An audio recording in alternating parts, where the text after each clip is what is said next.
시편 148편입니다. 사랑하는 하나님, 이 땅의 모든 피조물, 자연 만물, 모든 생물, 인간들이 하나님을 찬양합니다. 나이가 어리다고 핑계대며 하나님을 외면하는 어리석음을 범하지 않게 하옵소서. 나이가 들어 더 이상 낙이 없고 쇠약해졌다고 찬송을 포기하지 않게 하옵소서. 세상에서 차별 대우를 받는 소외된 사람이라고 하나님께 분노하지 않게 하옵소서. 인생이 끝날 때쯤 가서야 찬양할 것이라고 미루는 미련함을 버리게 하옵소서. 나 자신이 이렇게 존재하는 것 자체가 하나님의 은총임을 깨닫게 하옵소서. 내 안에 영혼을 향하여, 내 밖의 만물을 향하여 찬양하라, 이렇게 소리치게 하옵소서. 아멘. 오늘 시편 148편은 입체적이고 전천후적이고 그리고 우주적인 찬양대의 노래 소리로 우리에게 다가옵니다. 다 찬양하라는 것입니다. 우리가 보이는 것, 보이지 않는 것, 하나님의 피조물들은 다 찬양하는 것, 그게 피조물의 의무요, 그것이 피조물의 특권이라고 말씀하고 있습니다. 이 찬양하는 것을 통해서 우리는 믿음의 대학에 들어가는데, 믿음의 대학에 들어가면 우리가 노래를 부르기 시작하는데, 이 시인은 아주 성숙한 그런 믿음의 대학에서 자라난 마치 대학생, 청년과 비슷합니다. 우리는 이 노래를 읽어보면서 우리는 아직 수준이 유치원생이 아닌가, 정말 이렇게 노래를 부르고 세상을 향해서 그렇게 노래 부르라고 말하는가, 내 영혼에 기쁨이 없을 때도, 내 영혼이 절망할 때도 내 영혼아 하나님을 찬양하라, 이렇게 나는 나를 격려하며 나에게 이 찬양의 기쁨을 다시 확인하는가.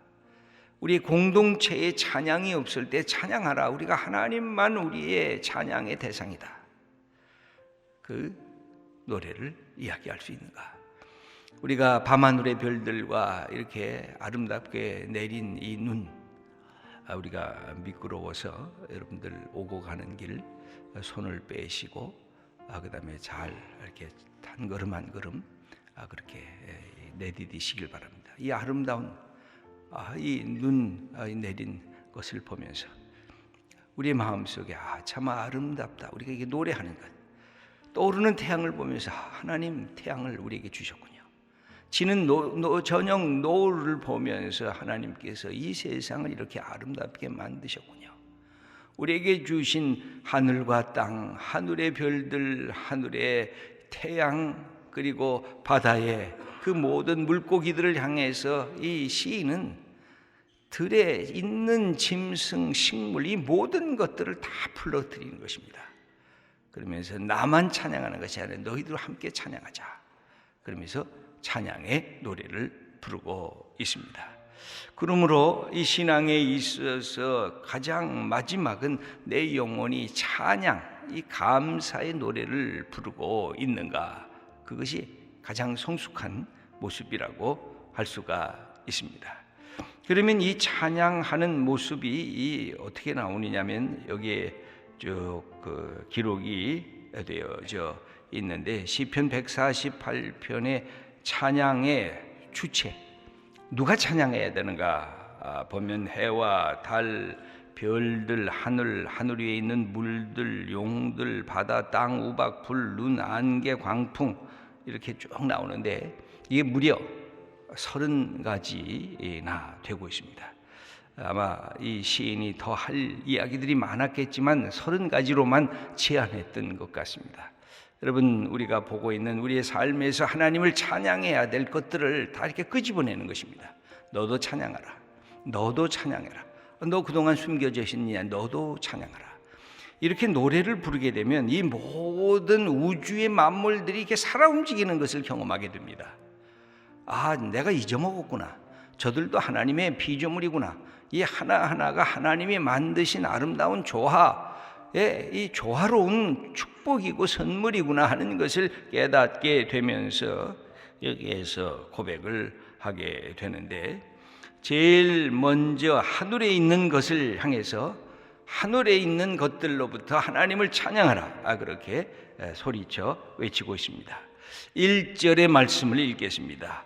할렐루야, 하늘에서 여호와를 찬양하며 높은 데서 그를 찬양할지어다. 하늘에서부터 하나님을 찬양하는 소리가 들려야 된다는 것입니다. 거의 명령입니다. 이것은 노래 불러라, 하나님을 높여라. 그런데 하늘에 있는 것들아, 너희들 하나님을 찬양해라. 그럼 누가 찬양해야 되느냐? 2절의 말씀을 읽겠습니다. 그의 모든 천사여 찬양하며 모든 군대여 그를 찬양할지어다. 하늘에 있는 모든 천사들아, 너희들이 하나님과 가장 가까이 있지 않느냐? 하나님을 노래하는 그 소리를 우리가 듣고 싶다. 하늘에 있는 만군의 그 군대여, 천만군 이 군대여 하나님을 찬양해라. 하늘에 있는 하나님의 천군 천사들을 향해서 찬양하라고 그렇게 외치고 있습니다. 그러면서 그 하나님 가까이 있는 그 이 천사들, 하나님의 군대를 하나님을 향해 찬양하라고 요청하면서, 그 다음에 이 시인이 보고 있는 하늘에 있는 것들이 하나님을 찬양할 것을 또한 요청을 합니다. 3절의 말씀입니다. 해와 달아 그를 찬양하며 밝은 별들아 다 그를 찬양할지어다. 떠오르는 해야, 네가 하나님을 찬양하고 있구나.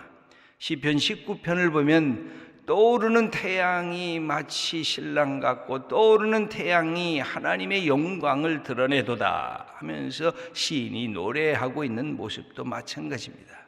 그 떠오르는 태양이 곧 하나님의 영광을 노래하는 모습과 같고, 그 떠오르는 그 달이 하나님, 그 아름다운 수많은 별들에 빛나는 것이 하나님을 찬양하는 것과도 같은 것입니다.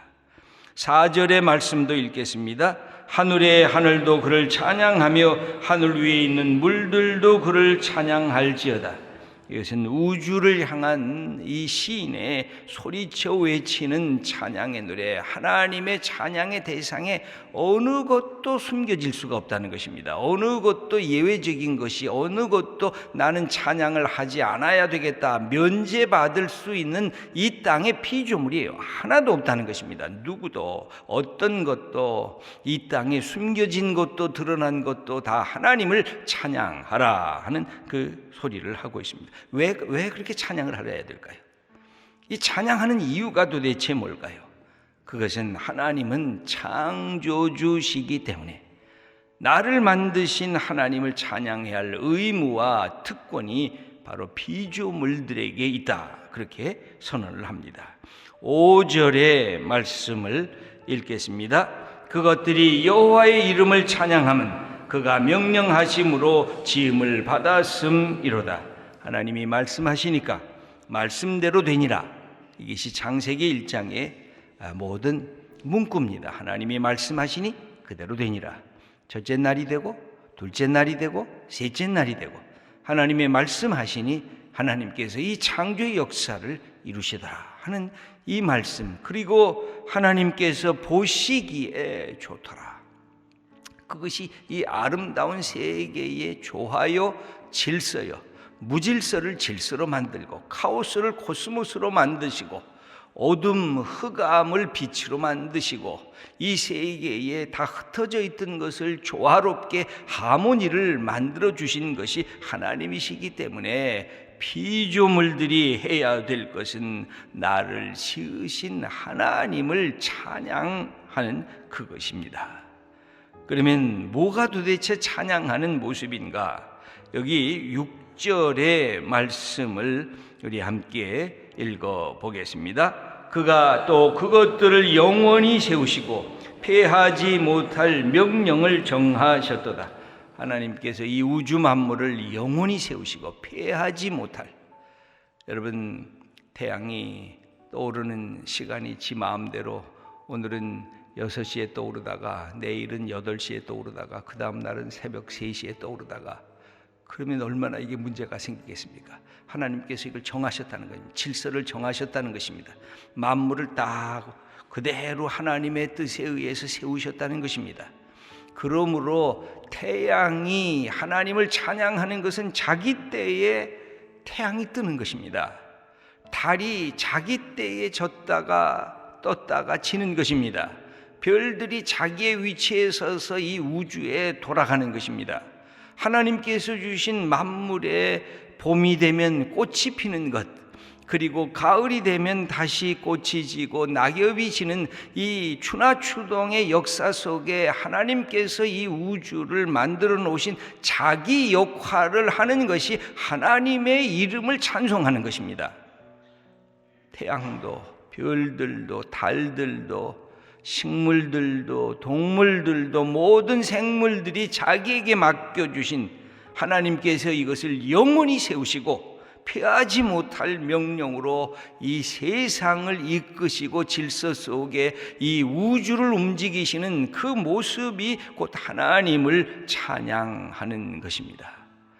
그러므로 사자가 사자답고 사슴이 사슴답고 물고기가 물고기답고, 그러면 인간은 뭐다워야 될까요? 인간은 인간다운 것입니다.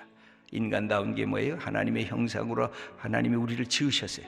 인간다워라. 너는 피조물 중에서도 최고의 존재다. 그러나 한 가지 기억할 것은 너를 향해서 명령하시는 하나님이 계시다. 그것만 알고 네게 모든 것을 내가 다 주겠다. 이게 하나님이 우리 인간을 만드셨는데 그 모든 것을 내가 바르게 쓰는 데는 관심이 없고, 나를 다스리는 분이 있어? 내가 치받아야지 하고 하나님을 하나님 되게 하지 못하는 내 속의 죄악과 교만함이 인간이 인간답지 못한 것, 이게 사실 이 피조물 중에 인간뿐이에요. 모든 피조물들은 하나님이 만드신 것에 의해서 움직이고 있어요. 모든 생물들, 모든 동물들은 그렇게 움직이고 있는데 인간만이 하나님이 최고의 특권으로 하나님의 형상으로 짓고 자유를 주셨더니 이 자유를 남용하여 하나님이 주신 조화를 깨뜨려요. 하나님이 주신 질서를 무질서로 바뀌어요. 하나님이 주신 이 아름다움을 추한 것으로 만들어가는 이 인간들이 하나님을 찬양할 줄 알아야 다시 하나님의 원질서 속에 들어가요. 네가 하나님의 형상이다. 너는 소중한 존재고 네가 자유가 있지만 하나님을 찬양하는 그 한 가지를 지키면서 네게 준 이 온 우주 만물을 네가 다스려라 하는 하나님의 위대한 명령을 받게 되는데 이것을 잃어버리기 시작했어요. 그러니까 하나님을 찬양하지 않으니까 누구를 찬양해요? 자기 자신을 찬양해요. 하나님을 찬양하지 않으니까 내가 교만해져요. 하나님을 찬양하지 않으니까 내 이웃을 사랑할 수가 없어요. 하나님을 찬양하지 않으니까 내 영혼의 참된 기쁨이 사라져요. 자유가 사라지고 하나님의 주신 은혜에 감사가 놓치게 되니까 바로 믿음의 사람들은 다시 하나님을 하나님 되게 여기는 것, 그게 하나님을 찬양하는 것입니다. 여러분, 우리의 역할, 태양이 아침이 되면 뜨듯이 저녁이 되면 지듯이 별들이 밤에면 반짝이듯이 동물들이 자기의 모습을 갖고 자기의 삶을 살아가듯이 인간들아, 네가 어떤 존재냐? 하나님이 사랑하는 존재 아니더냐? 그럼 하나님 사랑하고 네 이웃이 얼마나 좋은 하나님의 형상을 입은 그런 복된 존재 아니더냐? 네 이웃을 좀 사랑할 줄 알아라. 그게 인간의 본분이다. 그게 하나님을 찬양하는 모습이다. 이렇게 우리들에게 가르치는 것입니다. 그래서 이 5절과 6절이 바로 우리가 찬양해야 할 이유를 우리에게 가르쳐 주시는데 다시 한번 읽어보도록 하겠습니다. 그것들이 여호와의 이름을 찬양하면 그가 명령하심으로 지음을 받았음이로다. 그가 또 그것들을 영원히 세우시고 패하지 못할 명령을 정하셨도다. 하나님께서 이 5주의 만물을 다 그 법칙에 의해서 만드셨기 때문에 자기 역할을 그대로 감당하는 게 이게 하나님을 찬양하는 일이에요. 우리 인간은 내가 하나님의 피조물이구나. 하나님이 나의 주인이시구나. 하나님이 나 같은 사람을 사랑하셔서 나를 하나님의 형상으로 하나님을 감히 아버지로, 아버지로 부르는 자녀로 나를 삼으셨구나. 여러분, 이 사실을 깨닫게 되면 내 영혼이 찬양하고 내 영혼이 기쁨으로 뛰놀지 않을 수가 없습니다. 그러면서 여기에 쭉 피조물들에 대한 얘기가 나오는데 7절, 8절, 9절, 10절까지 한번 읽어보겠습니다. 너희 용들과 바다여 땅에서 여호와를 찬양하라. 불과 우박과 눈과 안개와 그의 말씀을 따르는 광풍이며 산들과 모든 작은 산과 과수와 모든 백향목이며 짐승과 모든 가축과 기는 것과 나는 새며, 이렇게 해서 보이는 모든 것들이 다 하나님을 찬양하는 것. 자기 그 모습으로 그렇게 살아가는 것이 그게 하나님을 찬양하는 것입니다. 그럼 인간들은 도대체 어떻게 해요? 인간들은 이게 결심을 해야 돼요. 인간들은 내가 자유를 하나님이 주셨기에 하나님을 찬양하도록 결심을 해요. 11절과 12절입니다.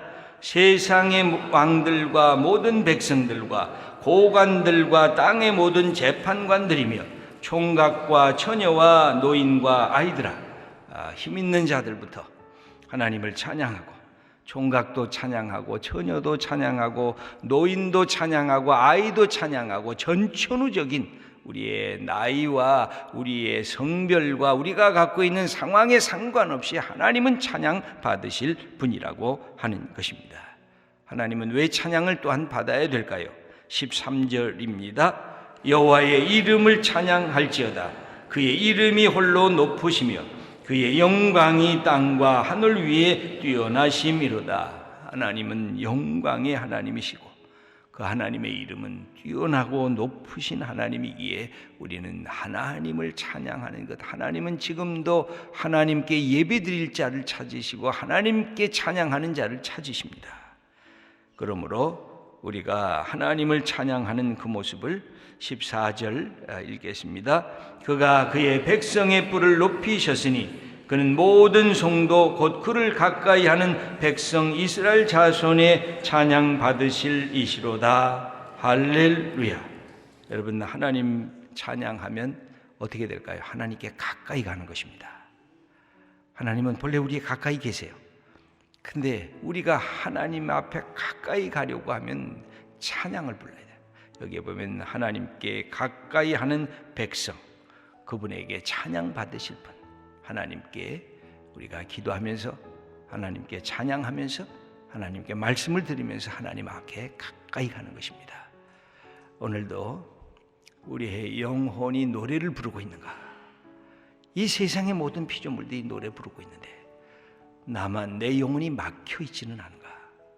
찬양 부른다는 것은 감사한다는 뜻입니다.